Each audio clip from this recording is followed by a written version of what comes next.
9월 첫 주일을 맞아 하나님 앞에 성전에 모인 여러분과 또 각 가정에서 방송으로 예배하는 여러분에게 우리 주님이 주시는 은총과 평강이 풍성하기를 주의 이름으로 축원합니다. 우리가 사도행전 말씀을 나누고 있는데, 지난주에는 초대교회가 외부적인 문제보다는 내부적인 문제로 아파하는 것을 보았습니다. 그 내부적인 문제는 다름 아닌 할례에 관한 문제였습니다. 예루살렘 교회가 처음으로 회의를 합니다. 이것이 우리에게 영향력이 있을까 없을까를 위해서.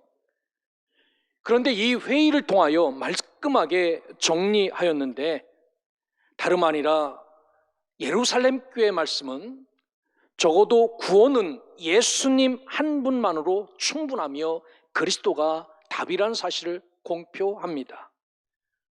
구원에는 인간적인 어떤 노력도 필요치 않음을 분명히 말씀해 주셨습니다. 내가 무엇을 해서 구원받는 것이 아니라 전적인 하나님의 은혜, 그저 그분이 나의 구세주임을 믿기만 하면 구원받는 것을 분명히 정리해 주셨죠.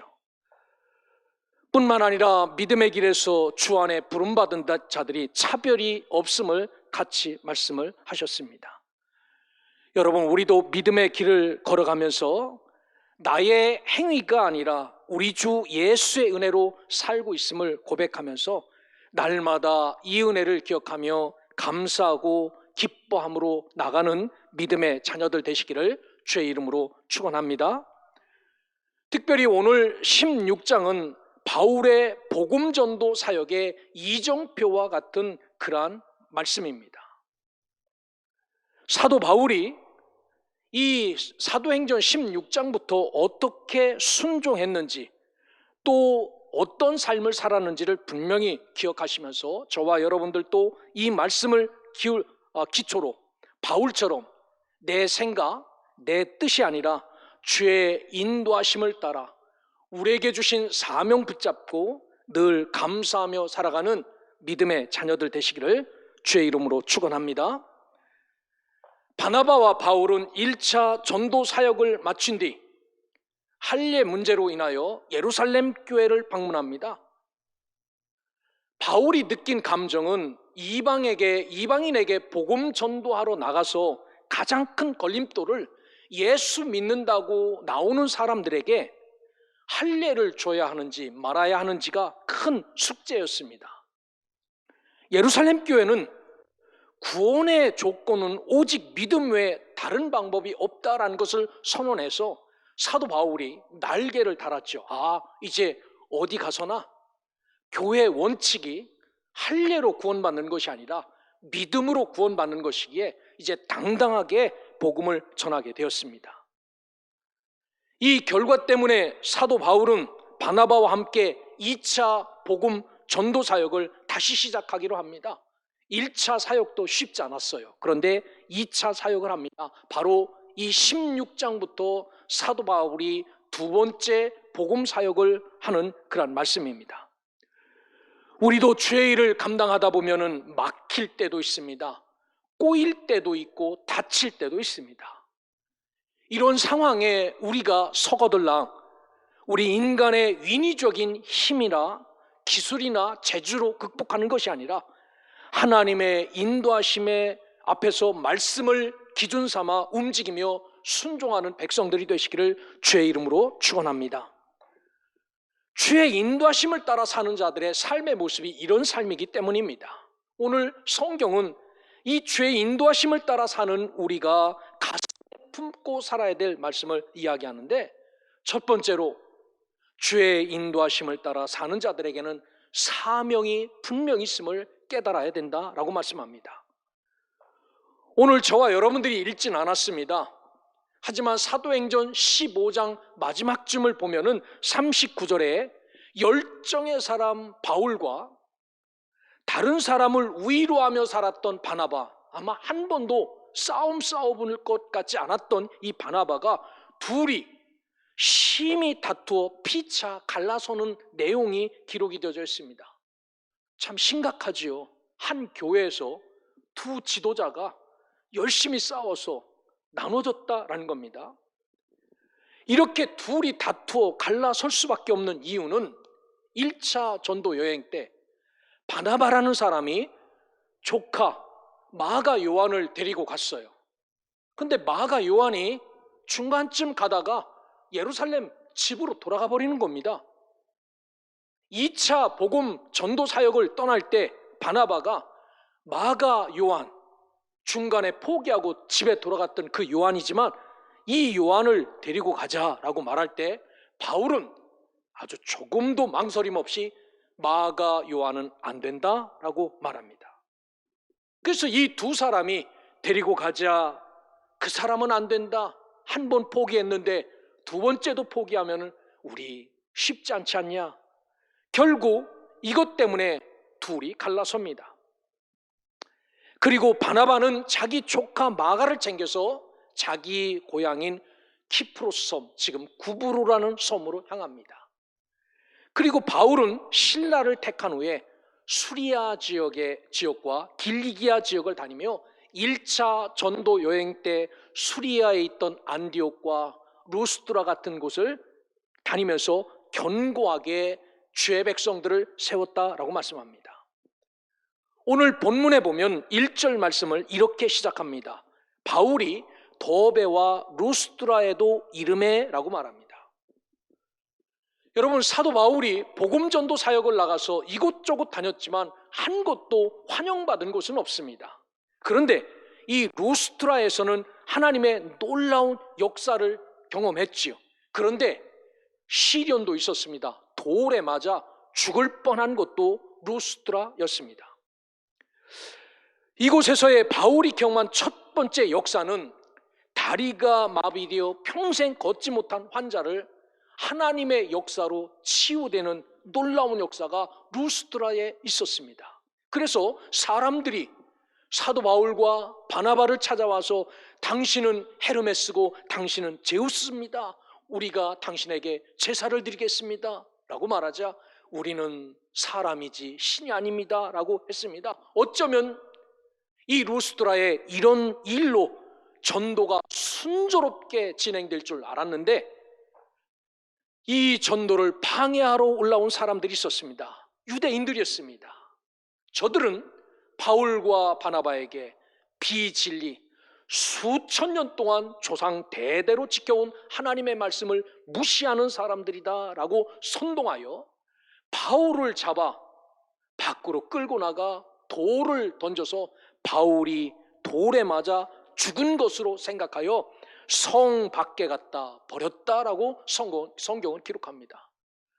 여러분, 사람이 죽었는지 안 죽었는지는 가끔 확인할 수 있죠. 손가락을 코에다 갖다 대고 가슴이 좀 벌렁벌렁 뛰면은 맥박을 잡아보면 살았구나 죽었구나 확인할 수 있죠. 루스드라 사람이 바보들입니까? 바울이 죽은 줄 모르고 갖다 버렸을까요? 죽었으니까 갖다 버렸지요. 그런데 성경에 보면 죽은 줄을 확인하고 성 밖에 갖다 버린 바울이 다시 툭툭 털고 일어나 다른 마을로 전도하러 나갑니다. 여러분, 주의 인도하심을 따라 사는 사람들은요, 심지어 죽을 수도 없다라는 사실입니다. 성경에 보면 바울이 루스드라에서 돌에 맞아 죽어요. 그리고 끌려나가 버려집니다. 사도행전 14장 20절에 보면 제자들이 둘러섭니다. 아, 우리 선생님 돌 맞아 여기에서 죽었구나 라고 둘러서 있을 때 바울이 꿈틀거리고 일어나 루스드라 성에 들어갔다가 그 이튿날 바나바와 함께 더베로 가서 라고 말합니다. 여러분, 지금 오늘 당장 저 계양산 등산합시다 라고 하면요, 한 번도 계단 걷지 못하던 사람이 산에 올라갔다 내려오면요, 알이 배겨서 다음날 걷는 것 참 불편한데 돌에 맞아서 죽을 만큼 돌에 맞았는데 툭툭 털고 다음날 일어나 복음 전도하러 나가는 것 쉬운 것 아닙니다. 왜 사도 바울이 이런 삶을 살았을까요? 이거를 핑계로 나 며칠 쉬어야 된다, 나 회복해 움직일 수 있다 라고 말할 수 있는데 바울은 다시 일어납니다. 이유는 단 하나, 감당해야 될 사명이 있기 때문에 사도 바울은 죽을 수 없었지요. 그리고 앉아 있을 수 없었습니다. 이게 주의 인도하심을 따라 살아가는 자의 삶의 모습입니다. 사랑하는 소명의 성도 여러분, 우리에게도 사명이 있음을 기억하고 이 사명을 이루기 전까지 여러분 강건하게 사시기를 주의 이름으로 축원합니다. 주님의 인도하심을 따라 사는 자가 반드시 이루어야 할 것이 무엇인지 한번 찾아보십시오. 내 사명이 무엇인지. 여러분, 거창하고 큰 것만 사명이 아닙니다. 교회 안에서만 사명이 있는 것 아닙니다. 여러분 가정에도 사명이 있고 세상에도 내가 감당해야 될 사명이 있습니다. 주님께 맡겨주신 것은 모두 사명이죠. 바울처럼 사명감으로 충만함으로 일하는 여러분들 되시기를 주의 이름으로 축원합니다. 여러분, 목사 일만 거룩하고 귀한 것 아닙니다. 설교하는 것도 귀하지만요, 빗자루 잡고 마당 쓰는 일도 귀합니다. 왜냐하면 하나님이 맡겨주신 것은요, 그 무엇 하나 소중하지 않은 것이 없기 때문입니다. 주님의 인도하심을 따라 사는 여러분에게 요구하는 사명이 무엇인지를 기억하고 그 사명 이루기까지 아프지도 말고 그 사명 이루기까지 죽지도 말고 그 사명 잘 감당하며 살아가는 사도 바울과 같은 믿음의 백성들 되시기를 주의 이름으로 축원합니다. 사도 바울은요, 이 루스드라에서 돌 맞아 죽었을 때 경험했던 경험을 고린도 교회 교인들에게 이야기를 해요. 고린도 교회 교인들에게 이야기합니다. 고린도 후서 12장 2절에 보면은 내가 그리스도 안에 있는 한 사람을 아노니 라고 말합니다. 그리스도 안에 있는 한 사람을 내가 안다. 고린도 교회에게 이야기합니다. 그 한 사람이 본인이에요. 자신입니다. 그러고 말하기를 그는 14년 전에 셋째 하늘에 끌려 올라간 자라라고 말합니다. 3층천에 끌려 올라간 자라. 그러면서 가로 열고 그가 몸 안에 있었는지 몸 밖에 있었는지 나는 모르거니와 하나님은 아시느니라. 고린도후서 12장 3절 내가 이런 사람을 아노니 그가 몸 안에 있었는지 몸 밖에 있었는지 나는 모르거니와 하나님은 아시느니라 라고 말씀을 합니다. 사도 바울이 루스드라에서 돌 맞고 죽었을 때 그가 고린도 교회에 간증하기를 그가 하나님 앞에 끌려 올라가 하나님 말씀을 들었다라고 말해요. 여러분, 14년 전에 이런 일이 있었습니다. 고린도 교회 교인들에게 자기가 루스드라에서 돌 맞았을 때 이야기해요. 분명히 밖에 죽어 버려졌지만 3층전까지 올라가 천국을 보았다라고 말해요. 고린도 교인들에게 바울이 말합니다. 고린도후서 12장 5절 이 사람이 낙원에 이끌려 올라가서 사도 바울이 이 일로 낙원에 이끌려 올라가서 말로 표현할 수도 없고 사람이 말해서도 안 되는 말씀을 들었지만 나는 약한 것들 외에 다른 것을 자랑하지 않겠다라고 고백해요. 자기 이야기합니다.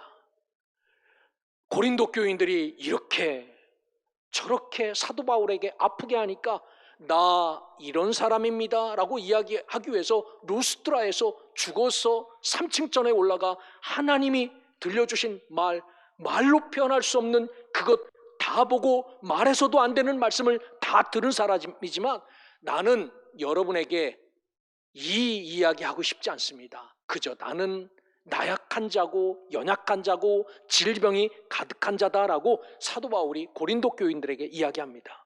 여러분, 바울에게 죽음을 넘나드는 루스드라의 충격이 얼마나 컸을까요? 그가 여기서만 말하는 것 아닙니다. 고린도 후서에 보면요, 태장으로 몇 번 맞았는지 돌로 몇 번 맞았는지 기억하면서 기록해요. 그 사역이 얼마나 가슴 아팠으면 이런 곳에 사도 바울이 다시 오지요. 이유는 하나입니다. 사명 완수하기 위해서 다시 찾아가는 겁니다. 여러분, 우리가 가고 싶은 자리가 있습니다. 잔치자리집은 가고 싶어요. 참 조상집은 참 가슴이 아파요. 장례를 인도하러 가서도 사람의 말로 뭐라고 위로해야 저분들이 위로를 받을까 고민스럽죠. 사역도 마찬가지입니다.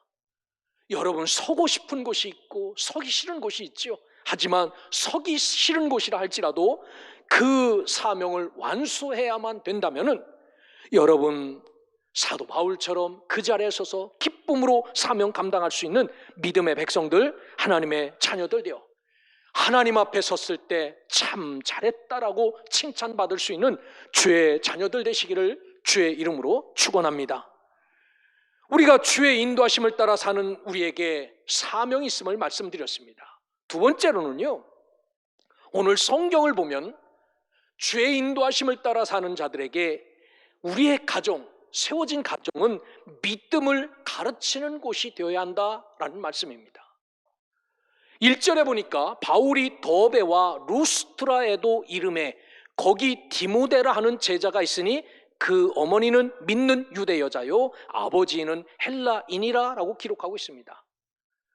드디어 사도 바울이 꿈속에서라도 빼놓지 않는, 잊을 수 없는 한 사람을 이때 만납니다. 디모데를 첫 번째 돌 맞았던 루스트라에서 그 성에 살고 있는 믿음의 아들 디모데를 만나죠. 디모데는 어떤 사람입니까? 사도 바울이 말합니다. 바울은 디모데를 아들과 같은 동역자라고 표현합니다. 그런데 디모데의 가정이 어떤 가정이냐? 건강한 가정은 아닙니다. 아버지는 그리스 헬라 사람이고 어머니는 유대인이었습니다. 요즘으로 말하면 혼혈하고 다문화 가정에서 출발했어요. 유대인들이 혈통을 따지는 그곳에 혈통을 내놓을 수 없는 부족하고 연약한 자가 바로 디모데였습니다. 디모데는 어쩌면 아버지가 이방인이었고 어머니가 유태인이었지만 디모데는 바른 믿음으로 자랍니다. 그 비결이 무엇이었을까요? 디모데후서 1장 5절에 보면 사도 바울이 디모데에게 쓰는 편지에 보면은 이는 내 속에 거짓이 없는 믿음이 있음을 생각함이라. 이 믿음은 먼저 내 외조모 로이스와 내 어머니 유니게 속에 있더니 내 속에도 있는 줄을 확신하노라 라고 말합니다. 디모데가 이렇게 사랑받은 이유는 다름 아니라 그 속에는 거짓이 조금도 없는 믿음을 가지고 있었기 때문입니다. 포장과 위선이 없는 믿음이 디모데 속에 있었어요.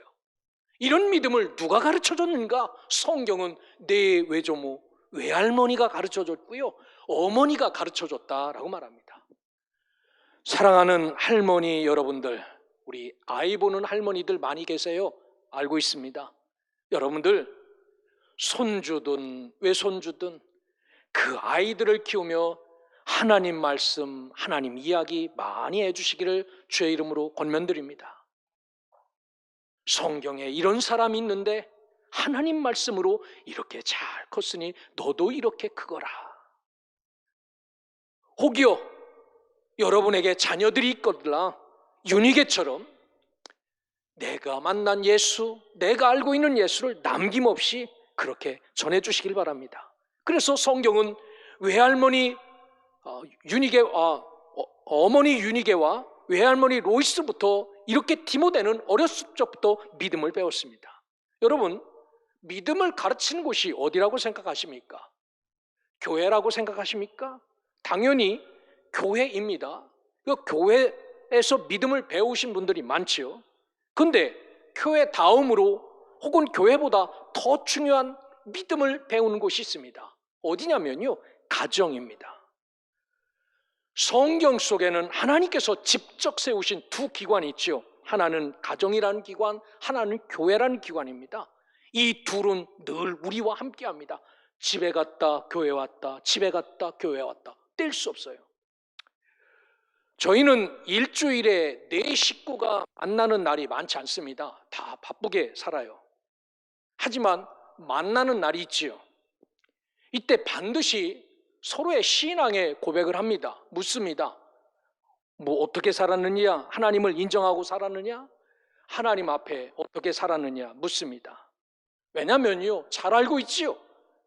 이렇게 된 것은 다 하나님의 은혜임을 알고 삽니다. 그래서 묻습니다. 그들도 더 잘 알고 있어요. 하나님의 은혜로 살고 있는 것을 알고 있습니다. 그렇기 때문에 묻습니다. 여러분, 여러분의 가정이 디모데가 자라온 가정처럼 하나님의 은혜와 역사를 나누는 장소가 되시기를 주의 이름으로 축원합니다. 여러분의 후손들에게 하나님에 대해서 한마디도 하지 않으면요, 점점점 그 아이들은 하나님과 멀어져요. 그런데 여러분의 자녀지만 그들에게 오늘 하나님이 내게 뭐라고 말씀하셨니? 하나님이 어떻게 응답하셨는지 물으면요, 여러분 자녀들은 점점점 주 앞에 설 수 있습니다. 이게 특징이에요. 유대인들은 가정에서 철저한 신앙 교육을 시키지요. 예를 들어 안식일에 아이가 안식일을 지키지 않으면은, 그러니까 요즘 말로 말하면은 헌금 주고 너 주일이니까 교회 가서 예배 드리고 와라고 줬어요. 그런데 엄마가 헌금 주면서 교회 갔다 오라고 했는데 이 아이가 교회 가서 예배 드리지 않고 오락실 가서 그 돈 쓰고 왔어요. 이것을 확인하는 한국 엄마들은 보통 너 왜 교회 안 갔어?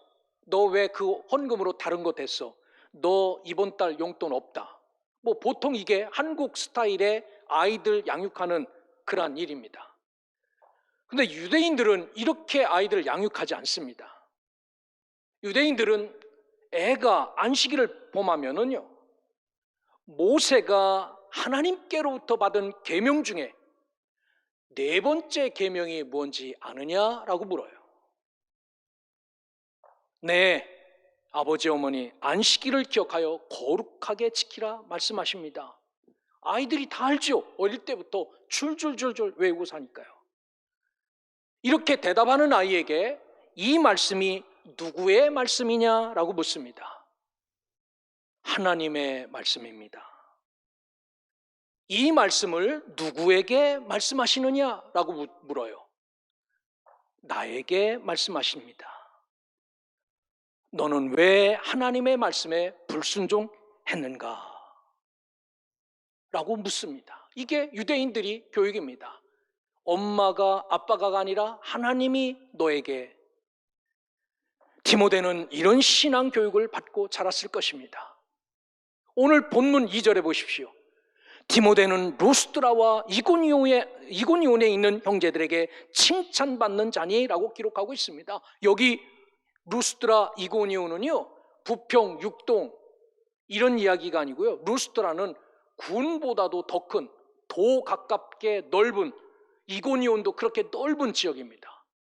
그러니까 그 루스드라라는 넓은 지역, 이고니온이라는 넓은 지역에서 디모데는 칭찬받는 자다라고 말해요.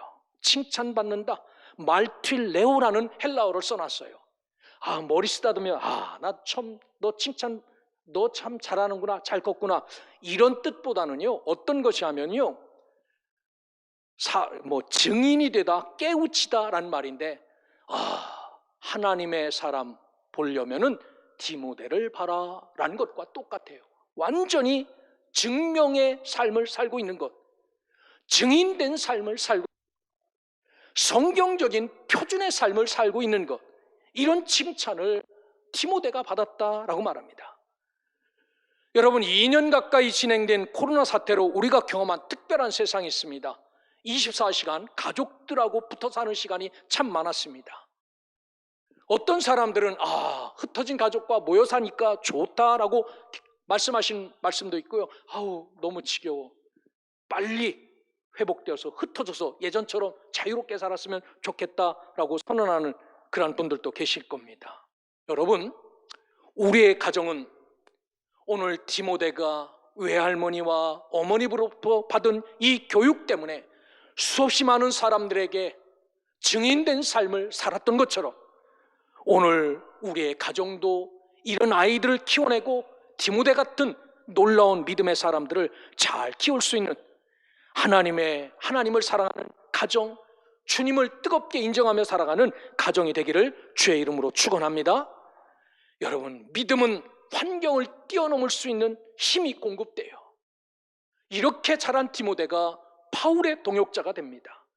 그리고 이 디모데를 만나고 싶은 그 욕심 때문에 가슴 떨리는 마음을 갖고 사도 바울은 돌 맞아 죽었던 그곳에 또다시 찾아가는 겁니다. 여러분, 우리의 가정이 이런 믿음의 가정들이 되어 항상 우리의 손길을 통하여 우리의 신앙을 통하여 정말 우리보다도 더 훌륭한 이 시대의 디모데와 같은 그러한 놀라운 일꾼들이 우뚝우뚝 세워지기를 주의 이름으로 축원합니다. 주의 인도하심을 따라 우리가 가슴에 품고 살아야 될 것 사명입니다. 우리의 가정은 꼭 믿음을 가르치는 곳이 되어야 되겠다라는 확신. 세 번째는요, 덕을 세우는 결정을 하는 그런 삶을 살아가십시오. 본문 3절에 보면 바울이 그를 데리고 떠나고자 할 때, 디모데를 데리고 떠나고자 할 때 그 지역에 있는 유대인들로 말미암아 그를 데려다가 할례를 행하니 이는 그 사람이 그의 아버지인 헬라인인 줄 다 알미러라 라고 기록하고 있습니다. 디모데가 어디에다가 꺼내놓을 수 있는 혼혈아였어요. 사도 바울이 디모데와 함께 동역하기를 원하는데 그대로는 안 되니까 오늘 이 디모데를 데려다가 할례를 주었다라고 말합니다. 이게 맞는 말입니까? 바울이 뭐 때문에 예루살렘 교회까지 가서 싸우고 왔는데요, 할례는 구원에 조금도 영향을 끼치지 못하는 것이라고 그것 때문에 예루살렘 교회 가서 열심히 싸워서 이기고 왔는데 자기 손으로 디모데를 데려다가 할례를 준다는 게 있을 수 있습니까? 그런데 사도 바울은 디모데를 데려다가 할례를 줘요. 그런데 디모데를 만나면서 디모데야, 너 나하고 같이 다니려면 너 할례 받아야 돼. 가자. 그리고 쑥딱 잘라서 할례 줬을까요? 사도 바울은 디모데를 앉혀놓고 이 디모데에게 할례를 줘야 될지, 이 디모데에게 할례를 주면 안 될지 하루를 고민했고, 이틀을 고민했고, 3일을 고민했고, 엄청나게 많은 날을 고민했을 겁니다. 할례를 줘야 될까 말아야 될까? 결국은 할례를 주기로 작정하지요. 이유는 뭡니까? 연약한 디모데, 혈통도 좋지 못한 디모데가 복음을 전할 때 너 어디 출신이냐?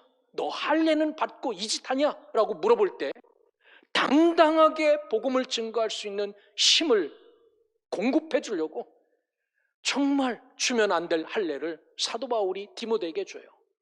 디모데에게 할례를 줄 때 어떻게 했을 겁니까? 디모데야, 내가 너에게 할례를 주지만 이 할례로는 구원받는데 눈꼽만큼도 영향력이 없는 거 너 믿느냐? 너 믿느냐? 너 믿느냐?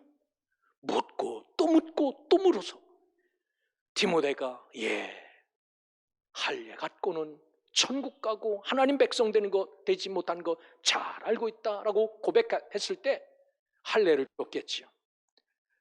바울이 왜 이런 삶을 살았냐면요, 바울 신학에서 정말 중요한 가치를 하나 이야기합니다. 그게 어떤 가치냐면 덕이라는 가치, 덕. 한국어 사전에는 덕을 뭐라고 말하냐면요, 인간으로서의 도리를 행하려는 어질고 올바른 마음이나 훌륭한 인격이라고 말해요. 훌륭한 인격, 인간의 도리를 다하는 것. 자, 이 덕이 어떤 뜻이냐면요, 오이코도메라는 도덕성에 대한 겁니다. 성경 중에 덕에 대해서 가장 심도 깊게 이야기한 곳이 어디냐면요, 고린도 전서 14장입니다. 사도 바울이 고린도 교회에 가서 덕에 대해서 이야기해요. 그래서 14장에 보면 덕을 세우며 덕을 세우며 덕을 세우며 덕을 세우며 덕을 세우며 라고 이야기합니다. 왜 이 이야기를 합니까? 고린도 교인들에게 인간으로서 도리를 행하려고 어질고 올바른 마음이 먼저다라는 것을 왜 가르칩니까? 사도 바울이 고린도 교회 무질서 속에 살아가요. 그러면서 왜 덕이 필요한지를 이야기합니다. 아무리 좋은 은사라 할지라도 덕을 세우지 못하는 예언, 덕을 세우지 못하는 방언, 덕을 세우지 못하는 통역은 교회에 아무 유익이 없다라고 선언합니다. 얼마나 좋은 은사입니까? 예언의 은사, 방언의 은사, 통역의 은사. 그런데 그 은사로 인하여 덕을 세우기보다는 사람을 아프게 하고 괴롭게 하고 갈라지게 하고 힘들게 하면 사도 바울은 말합니다. 이 은사가 필요 없다. 그래서 덕을 강조합니다. 여러분, 우리도 주의 인도하심을 따라 사는 우리는 덕을 생각할 수 있어야 됩니다. 바울은 덕을 생각합니다. 덕은 하나님과 교회를 위한 것이었습니다. 교회에 필요하면 뭐든지 가능했습니다. 그래서 자신의 가르침도, 자신의 신념도 바꿀 정도로 덕을 중요하게 생각했어요. 그래서 사도 바울은 디모데에게 그러면 안 되는 것 뻔히 알면서도 할례라는 것을 주었습니다. 이렇게 해야 좀 더 편안하고, 이렇게 해야 다툼이 없고, 이렇게 해야 올바로 복음을 전할 수 있게 사도 바울이 이 결정을 한 겁니다. 디모데를 향한 배려였겠지요. 사도 바울의 그 복음 앞에서 고민과 번뇌를 누릴 수 있는 그런 말씀입니다. 여러분, 오늘 저와 여러분들도 교회를 섬기고 교인들을 섬길 때 바울이 디모데에게 한 것처럼 덕 있는 모습을 보이며 살아가시기를 주의 이름으로 축원합니다. 여러분의 가정이 덕이 넘치기를 주님의 이름으로 축원합니다. 너무 정의로워서 헌법 갖다가 꺼내놓고 이것저것 지적하면서 매일 싸우는 가정이 아니라 하나님의 은혜로 양보하고 위로하고 축복하고 사랑하는, 그래서 하나님의 진리가 무색해 되는 것이 아니라 그 진리가 더 여러분의 가정 가운데서 솟아나고 더 높이 드러나게 되는 그런 일이 있기를 주의 이름으로 축원합니다. 말씀을 마칩니다. 이런 일로 성경에 보니까 믿는 자의 수가 루스드라에서 점점 늘어났다라고 말합니다. 그리고 여전히 사도 바울은 주의 인도하심을 따라 터키를 지나 저 그리스 지역으로 복음을 들고 넘어갑니다. 자기의 계획과 뜻이 아니라 전적인 하나님의 인도하심을 따라 이렇게 삽니다. 여러분, 오늘 저와 여러분들도 주의 인도하심을 따라 사는 사람들입니다. 우리 가슴에 품고 살아야 될 말씀은 나에게 주신 사명이 있다라는 사실을 기억하고 사십시오. 그 사명 이루기 전까지 아프지도 말고 죽지도 말고 여러분들이 이루어야 될 사명 꼭 이루고 가시기를 주의 이름으로 권면드립니다. 하나님께서 주의 은혜로 세워주신 가정은 잘 먹고 잘 살라고 주신 것이 아니라 그 가정 안에서 믿음을 가르치고 믿음을 배양하는 배양소가 되기 사실이라는 것을 기억하시고, 할머니, 할아버지들, 손주, 손녀들에게 믿음 가르쳐 주시고, 어머니, 아버지들도 자기 자녀들에게 말씀, 복음의 말씀을 나누시길 바랍니다. 그러면 그들이 주를 떠났다가도 돌아올 수 있다는 사실을 여러분 기억하십시오. 한번 생각해 보십시오. 지금 우리 자녀와 실제 여러분들의 행동, 자녀들 붙잡고 그 말씀 한 번 했는데도 멀어졌는지, 했는데도 멀어졌다고 걱정하지 마십시오. 그런 사람들은 들어옵니다. 한마디도 안 했다면 그게 문제지요. 여러분, 그리고 항상 덕을 세우는 결정을 하십시오. 옳은데 나의 옳은 말 하나 때문에 교회 모두가 아파하고 모두가 괴로워한다면요, 이거 닫고 있는 게 훨씬 더 덕스러운 것입니다. 이게 오늘 말씀을 통하여 우리가 받을 말씀임을 기억하고, 한 달 동안도 사명 완수하고 믿음 나누며 덕을 세우며 살아가는 소명의 성도들 되시기를 주의 이름으로 축원합니다.